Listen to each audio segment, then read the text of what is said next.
Oh, yeah.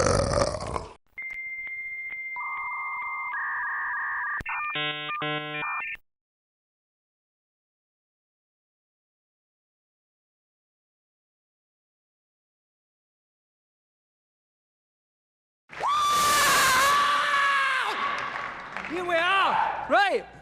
Fuck, man. I'll tell you, when I was a kid, I read Robert Anton Wilson and all this shit, and here we are, we're standing here, we're talking about this shit, and it's real. Okay, I'm pissed, and in half an hour I'm going to come up on drugs, so watch for it. I guess, I don't know, is there any practicing magicians in the audience? Put your hand up if we got any. Yeah, come on, bold. A few. Okay, by the time we finish this, you're all going to be practicing magicians. This shit's easy, right? I'm like you. Basically, why are we here, right? Why are we here at this thing? What's this all about? And by the way, this is a Scottish accent. So, reset the filters and pretend it's Sean Connery talking to you, okay? 007.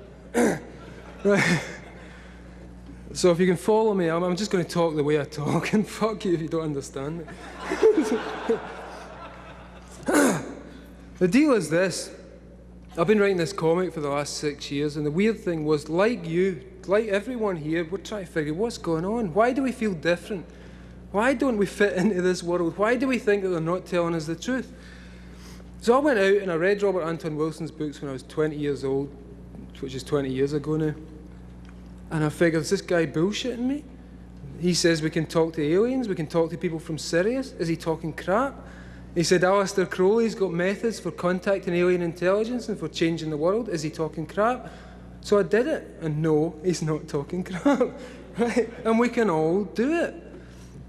And this is by way of trying to demolish the counterculture and replace it with something useful.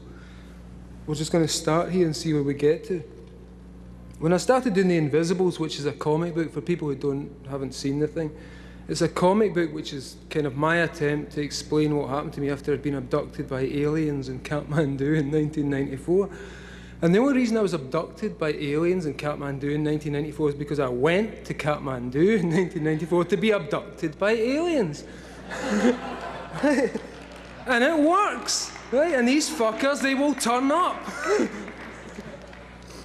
And what they told me was this, and they tell everyone this same bullshit, but it's in different perspectives, it's from different nervous systems, it seems to be filtered through everyone's own view of the world, but they keep telling us the same shit. So I met these guys, I'm sitting in the roof garden of the Vajra Hotel in Kathmandu, and I was doing tons of dope, you know, but in my defence, I do like a quarter of dope a day, and I've been doing it since 1990.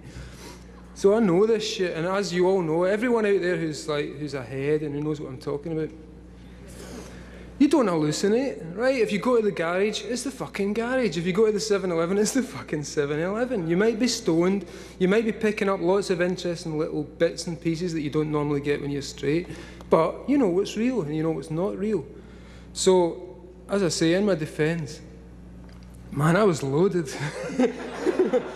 But this was the end of a week in which I'd been loaded every single day, and I'm sitting up there in the roof garden, and suddenly these fuckers arrive. And they arrive en masse, and they look exactly like Terence McKenna described. Why is that? Because I just read Terence McKenna a year before. What they told me was they took me out of my body, I wasn't in my body anymore. This doesn't normally happen with hash, this happens on DMT, or it happens on ketamine or something, right? I'm on hash, a tiny little bit, size of a lentil, and I start tripping, and I'm out of my body. And these fuckers are there, and they said, where do you want to go? The first thing I said was Alpha Centauri, which is the first thing you would say, of course.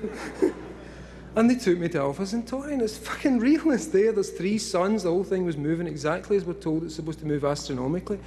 And I'm there, and I said to them, oh, what the hell's going on here? As you might. And they said, we've come to tell you this stuff so that you can put it in your work and explain it to the world. Right? Why do they always say that to everyone? Why do they always tell everyone to go out and tell the world what's going on, and everyone tells us the same shit?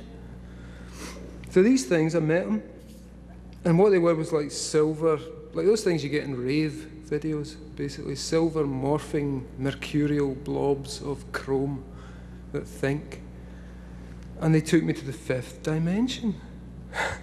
And the 5th dimension is outside space and time, and they explained to me what time is all about. The universe we live in is designed to grow larvae, right? You don't have to believe, I'm just setting the story here. They explained to me that beyond space and time, we have our actual selves. These things that we're experiencing right now are sections through time. Everyone in here is a section through time. But in actual fact, you're not experiencing your real body. What is your real body? Your real body is a process that starts when you're born and it moves forward until you die. That is you. Seen from outside, that's what you look like. You look like a gigantic centipede spread around all the little things that you always do, up and down through your house, up the stairs, down to the store, back. And it's a centipede. It's us, right? It starts as a little baby and it comes out your mother's womb and it gets bigger.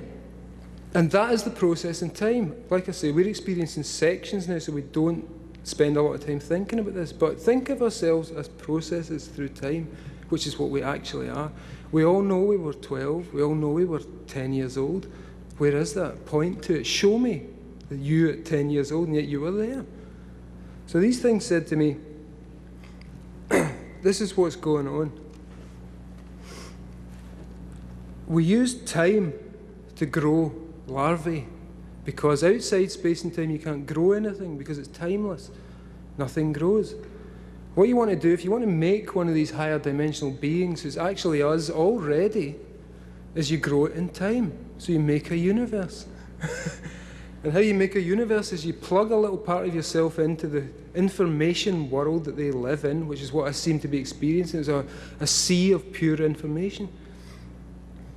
And they exist in that, but there is no time. Time is part of that, but this is the 5th dimension. It's time, space, breadth, depth, plus. And they said to me, the universe you live in, the world you're living on, is a larvae. Every single one of us here is the same thing. There's no distinction. All we do, we don't understand what we are.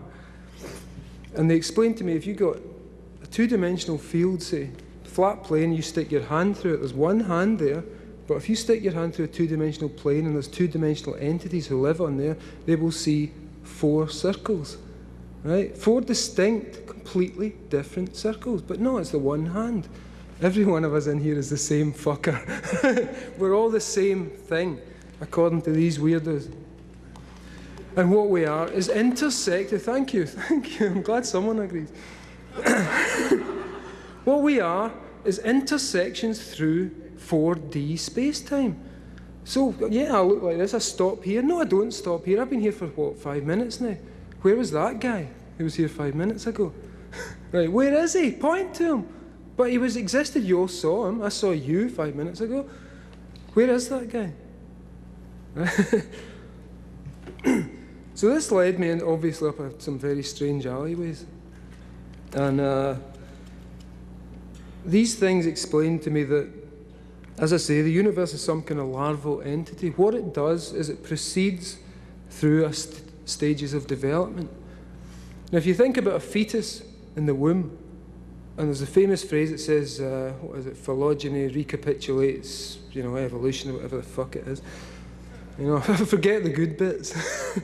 But there's the idea that if you've got a fetus, it starts off, it goes through every single thing. It starts as a unicellular entity, it splits, it becomes a lizard, it becomes a mammal, eventually it becomes a human.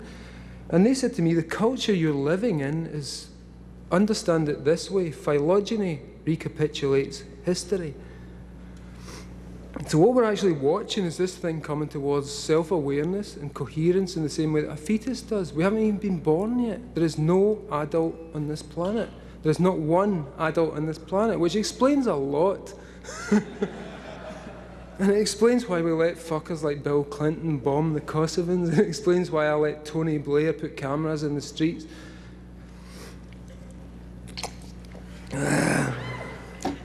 Punk rock, dude. This is a Donna Karan suit. Fuck it.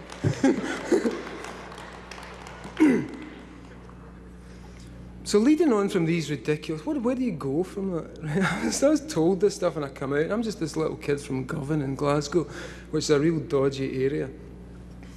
And I didn't go to university, I left school at 18, but suddenly I found out that if you do these things that you're told by Aleister Crowley, by Wilson, by all these people we read and all these people we've been consuming, but we don't do it, if you actually do what they say, things happen.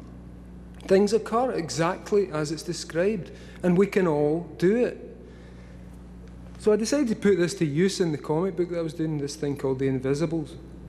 And the idea was to kind of get all this down on paper and somehow look at it, not to accept it as reality, to accept it as purely this is part of human experience. It's a part of human experience that has been described to us for thousands and thousands of years, but for the last 200 has been hidden and made occult for some reason that I don't understand, but seems to have to do with the Industrial Revolution and corporate culture. So these things happen. Magic works. And when I started doing the comic, I found that you could actually make magic happen by writing things and changing the operating system of the universe. It works, and I'm here to tell you to try it when you go home tonight, because it fucking works. And what happens if we all do it? Everyone in this room decides to take control of reality. I'm talking about reality. I'm talking about quantum physics. I'm talking about taking control of things from the quantum level up, from the molecular level up, and it works. This magic works. So I'll tell you something you can do while I'm here. One of the best techniques and one of the easiest techniques to prove that this thing works is to practice sigil magic. The technique is simple. Have a desire tonight. Go home and do this. Don't listen to this shit. Don't listen to my bullshit and go home and think, yeah, we are the fucking counterculture. Do it! Do it, and we will change the world, right? Because I did it. I didn't trust those guys. I didn't trust Wilson. I didn't trust those people who told me we could do this stuff. And I'm here to tell you it works. And you can do it. We can all do it.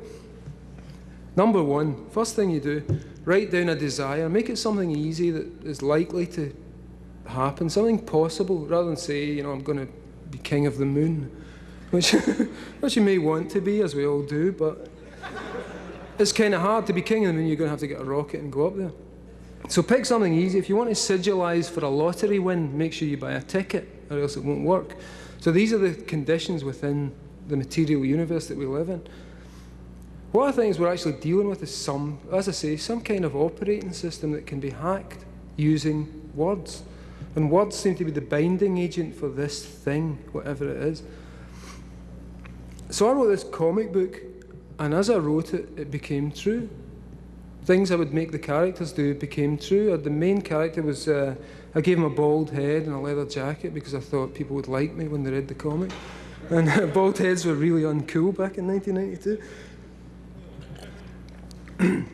And it worked. I found that if I put the character through a situation where he was being tortured, where his lungs had burst and he was being held in captivity and subjected to all these awful things, 3 months later, I'm in hospital, 2 burst lungs, dying of blood poisoning and facing exactly the same shamanic trial that I put my character through.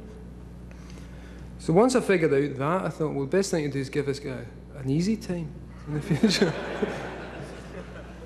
So as a result of all this, I just split up with my girlfriend, and I said, okay, I want a new one, and I want it to look exactly like this chick in the comic, because she's cool, you know. So I did a sigil. A month later, the girl turns up. Then another one, then another one, then another one, then another one. All aspects of this character, and I realised, oh fuck, this is insane. Because it works, and I've done something ridiculous, because now I'm dealing with all these women who look like the character, but I don't get on with, or I can't talk to, or I can't deal with. And I began to realise a little bit about how this stuff works. So beyond that, I decided I won't just use it to get laid, because it seems pretty low grade kind of way of dealing with magic. but man, it works, believe me. And I thought, how much could you affect reality by writing a comic that mimicked reality but pushed it in weird directions? So around about 1997, I decided I would really seriously turn the thing into a super sigil. And it was based on the idea of, if you look at cave art, the first art was done, the first writing was done basically as art. And if someone wanted to make something happen, like if you were some like fucked up caveman in a cave somewhere moaning about your dinner, What do? You draw a bison on the wall, stick some spears in it, go out, and the bison dies filled with spears. And it's, hey, man, we can make this happen.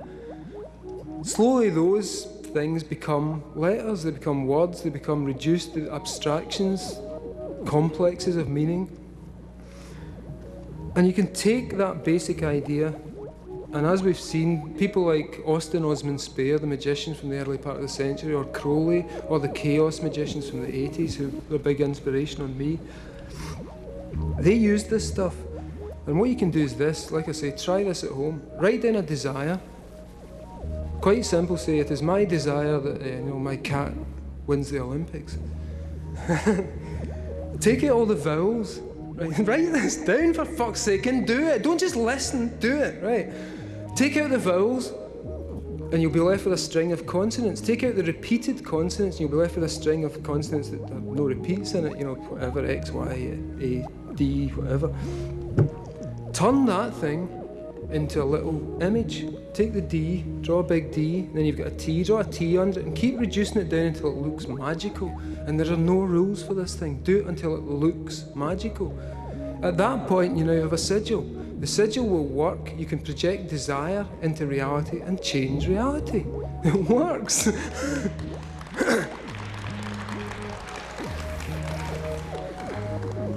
Those must be the people who've done it. So please, write this down, go home and do it, and check it, verify the results, because scientific procedure, I was reading this thing in New Scientist this week, and they said the difference between bad science and good science is that scientific procedure has 3 criteria. And the criteria are that you can verify results, you can talk to other people who've done the thing and make sure, that it works out. You can duplicate results, and also some other thing I'm forgotten. But yeah, 2 things is fucking good, isn't it? 2 out of 3. This is verifiable. People have been telling us about this for thousands of years. The Tibetans have been telling us about this. The Mesopotamians have been telling us about this. And why has it been made occult? Because Coca-Cola have got the secret. These people know what we're talking about here, because what you do is you create a sigil. Coca-Cola is a sigil. The McDonald's M is a sigil. These people are basically turning the world into themselves using sigils. And if we don't reverse that process and turn the world into us using sigils, we're going to be living in fucking McDonald's. Right, but McDonald's have no more power than us, apart from the fact, as Doug said earlier, they got some money. Fuck it, who cares? You know what, the top levels of this stuff, no one's using money anyway. Do you think Rupert Murdoch or the Queen or Bill Clinton or any of these fuckers use money? Of course they don't. They've realised that the money is the only useful to sell to the middle classes and the people in the middle who make things happen and make things run. So we've been sold a fiction. There's no such thing as money. Ignore it. At the higher levels, there is no. Yeah, hey! There is no money. These fuckers don't use money. If Rupert Murdoch wants a Rolls Royce, they give him one because he's Rupert Murdoch. And if they see him in a Rolls Royce, it means you get some status from it. So you've got to understand, these people in the higher levels are operating in a hierarchy of exchange and barter. On the lower levels, like in Glasgow where I live, which is the poorest city in Europe, people are living on a hierarchy of exchange that's quite different. They steal shit and they sell it back, and they have their own little money, and they have this complete black market economy. There's only us in the middle who think money's worth any fucking thing, and we chase it until we drop. So forget it. Where was I? And the other thing is also, I hate talking at people, so if anybody wants to join in, just please, put your hand up, because I fucking hate just talking at people. So having figured these weird things out, having thought about this and having been through this experience, which is exactly the experience I was promised by Wilson, McKenna, Philip K. Dick, everyone, they promised us this thing, and it works. You can get the experiences. Do what they told you to do, and it will happen. I promise you will meet aliens, they will talk to you. The Golden Dawn called this the conversation of the Holy Guardian, knowledge and conversation of the Holy Guardian Angels, sorry. So it's been around for a while. It's accessible to everyone. Magic is accessible to everyone. The means of altering reality is accessible to everyone. And when everyone starts doing it, we're going to get to see desire manifest on a gigantic scale. Everyone's desire. What happens when everyone's desire becomes manifest? Does the universe have to split up into a billion to accommodate it? Do we all have to suddenly understand that we're all in the same place and we can all share each other's desires? I don't know. I'm just here to talk about this stuff. So beyond that, beyond the alien abduction experience, I was working on the comic and I began to think about seriously. I'd set up the comic to try and explore some of the problems we were dealing with, which are, as Doug pointed out earlier, problems of duality, us and them, good versus evil, this versus that. And as I worked my way through the comic, I began to realise some interesting things. I'll share them with you. These might not be true. They're useful little thoughts. You might be able to spin them, do something with them. But really, I'm just up here as someone who has read the same shit you've all read, put it into practice and found that it works. So here's my version of what happens. Doing the comic, I set up these characters. The whole thing was set up as an adventure story where there's some bad guys who live in another dimension who want to enslave us all, and there's some good guys who live in another dimension who want us all to have a good time. In the middle, there is us. And we are trying to obviously have a good time. Everybody wants to have a good time. You know, Hitler wanted to have a good time. And we all want to have a good time. So we've got to understand that as a starter. The more I set up these dualities, the more I set these people against the opposition, the more it began to seem like a complete crock. And we'd been sold this nonsense of opposition. And I began to find, the closer I got to the end of the series, that the whole opposition element of it was the least meaningful, least important part of it, and that we've actually been deluding ourselves in a lot of ways. Beyond that, I found that we've been deluding ourselves in the worst way of all by believing in the individual. Right? Stay with me on this. Kafka, Orwell, Patrick McGowan and The Prisoner, everyone told us the individual was the most important thing we could be. Everyone is fucking quirky these days. Every shit in the window of MTV is quirky. Everyone's cool, everyone's smart. It's not true.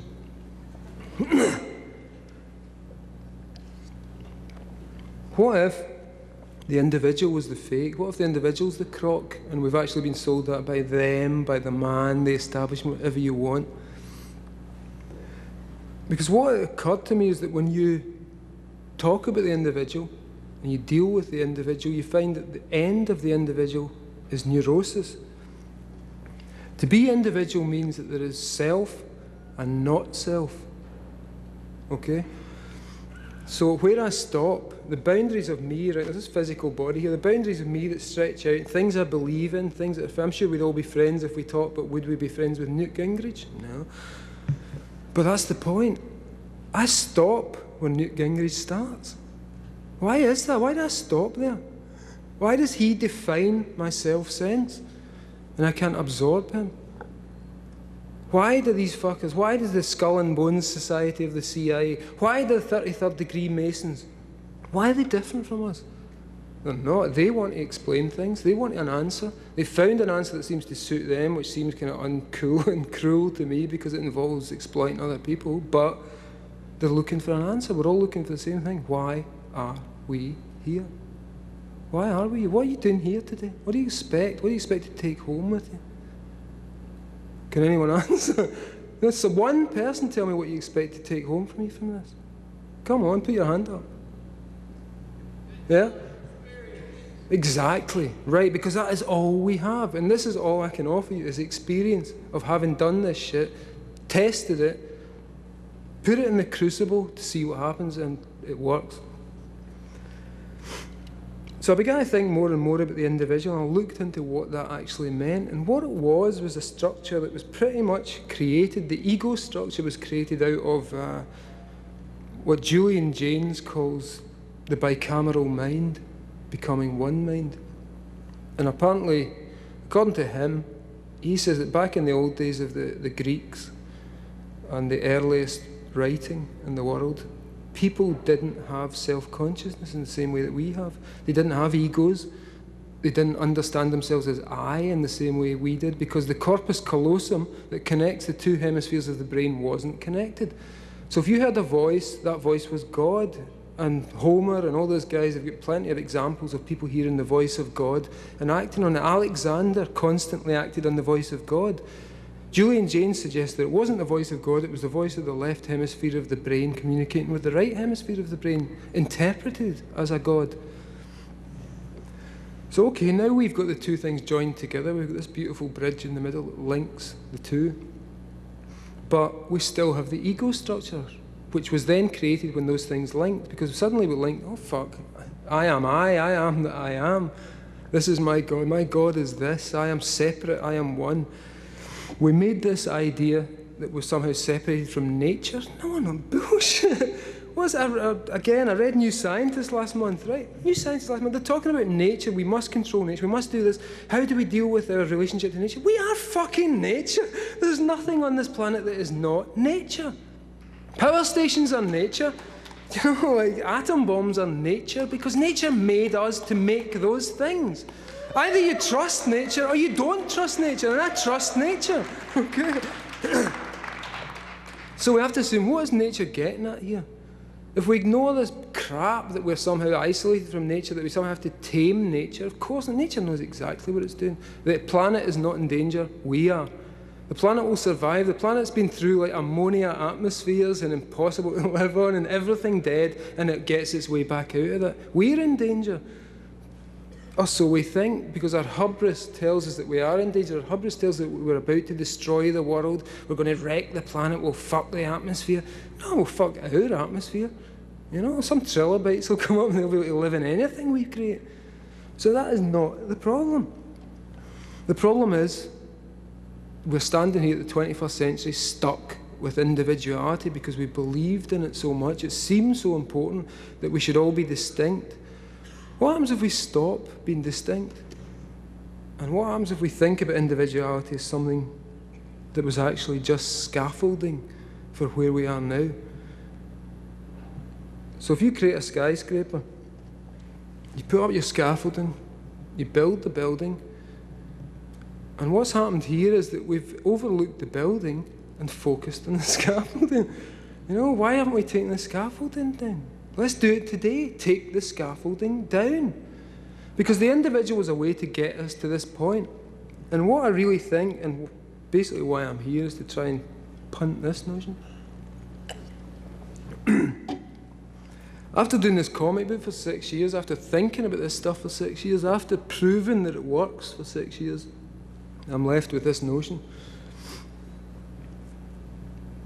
We've been fooled, and we've fooled ourselves, and we continue to fool ourselves. And like Doug said, there is no us and no them, there's just us.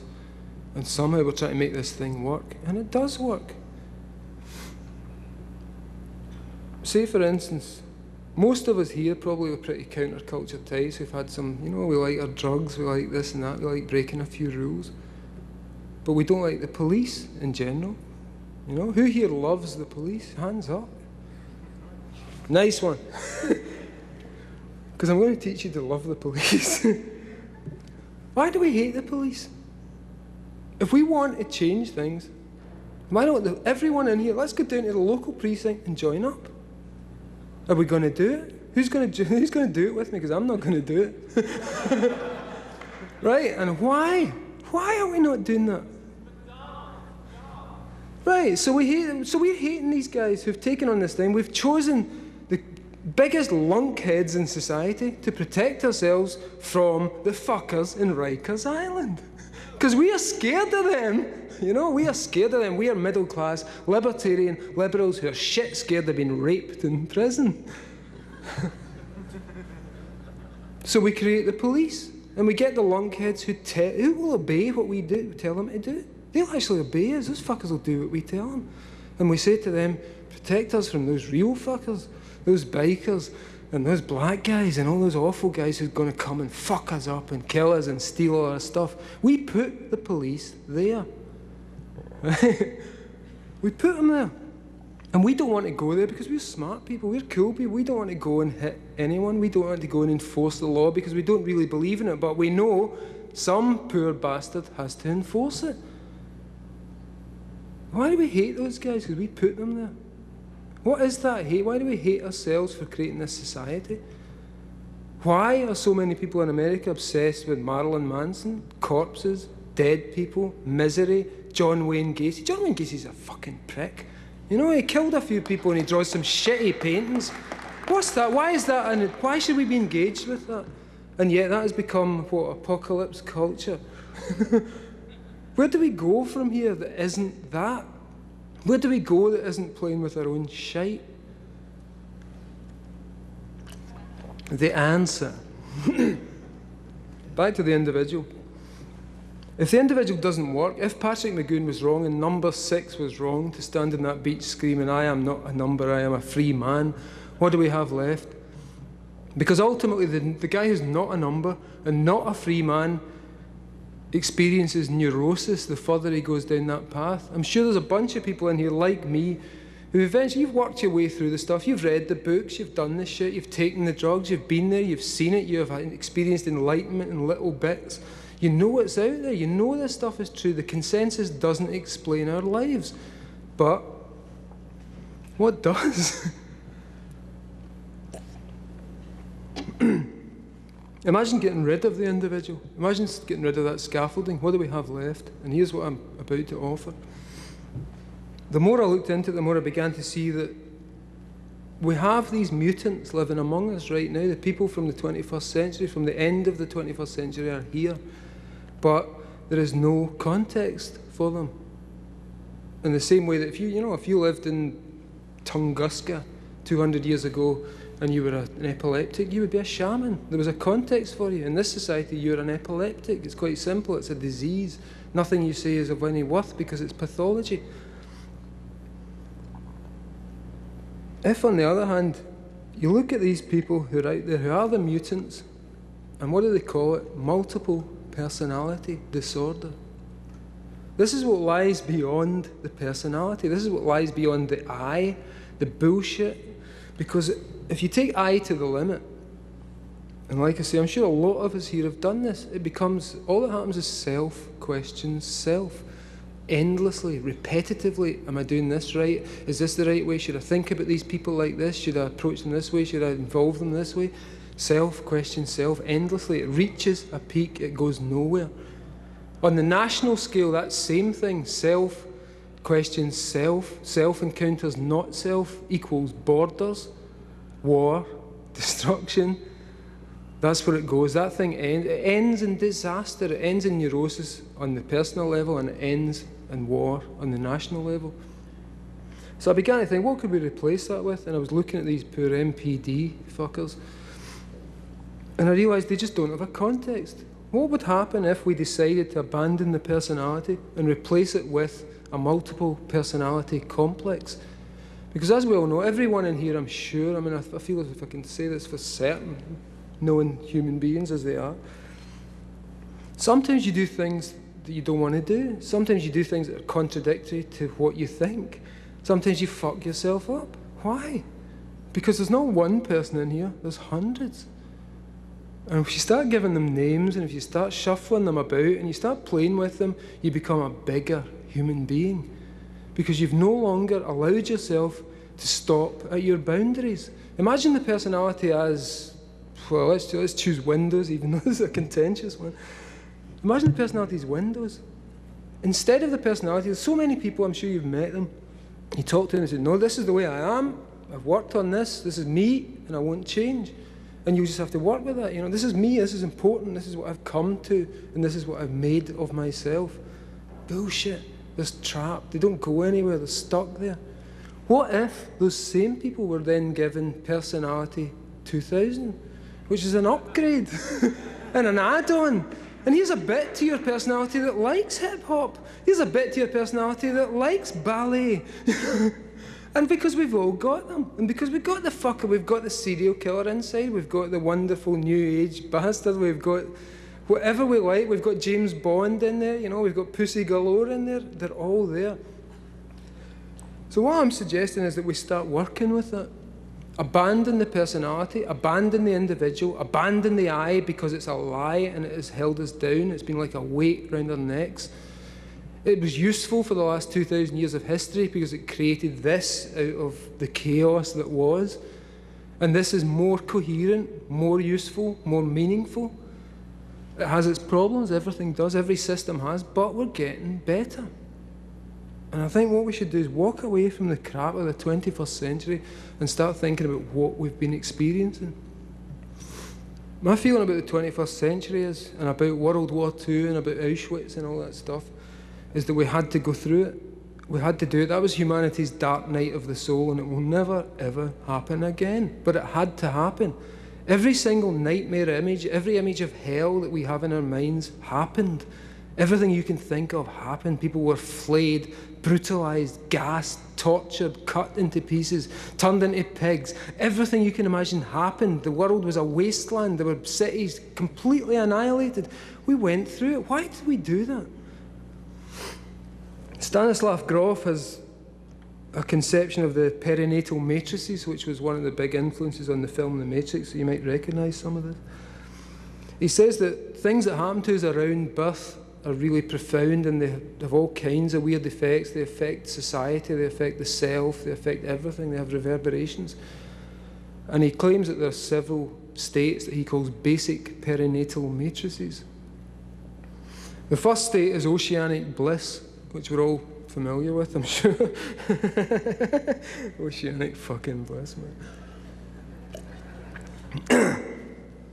And that is the state of the baby in the womb, untouched. Everything is provided for, everything is there, everything you need will turn up out of the blue. Basic perinatal matrix 2 is a different thing.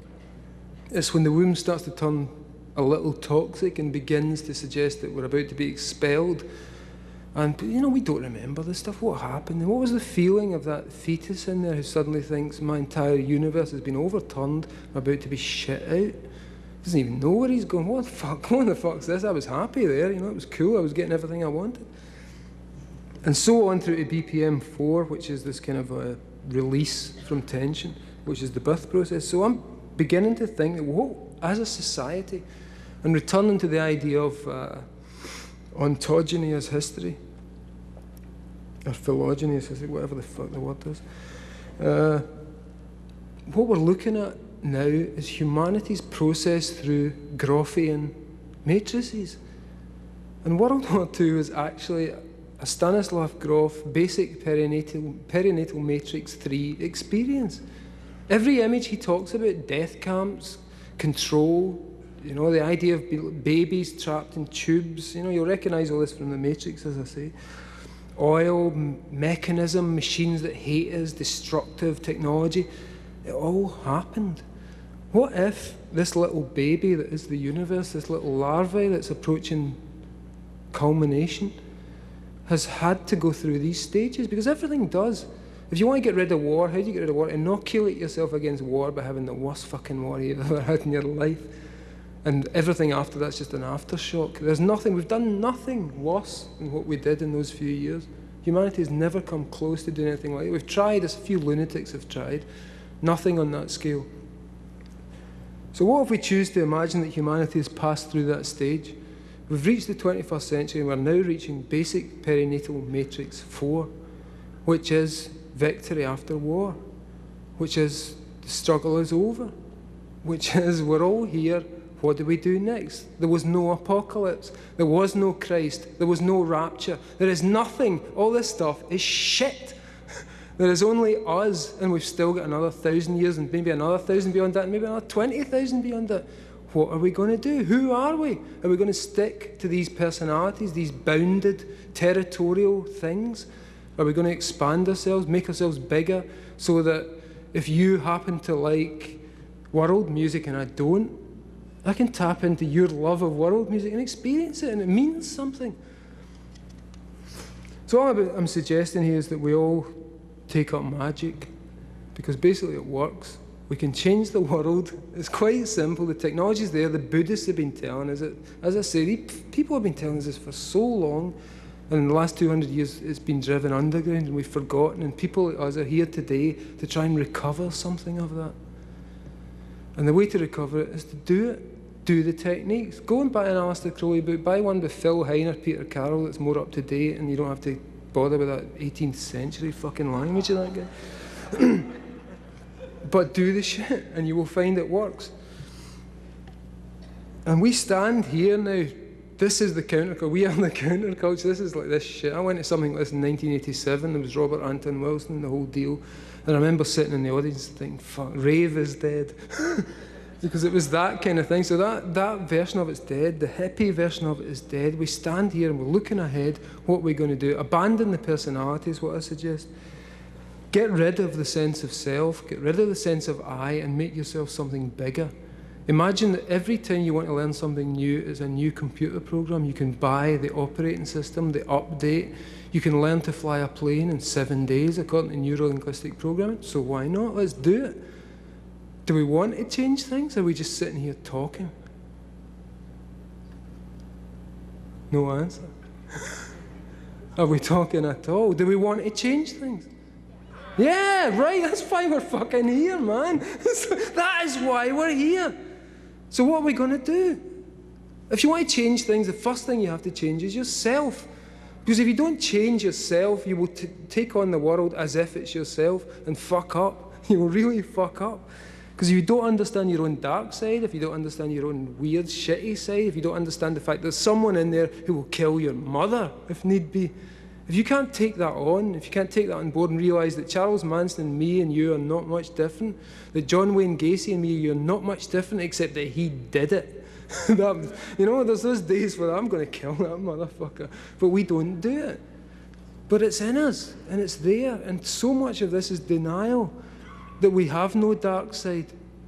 You know, the hippies and those lovely people in the rave era who were on ecstasy, they tried to pretend we have no dark side, and what happened was they get fucked up by their own dark side, as will always happen. So let's kiss our dark side, let's fuck our dark side, let's get him down there where he belongs.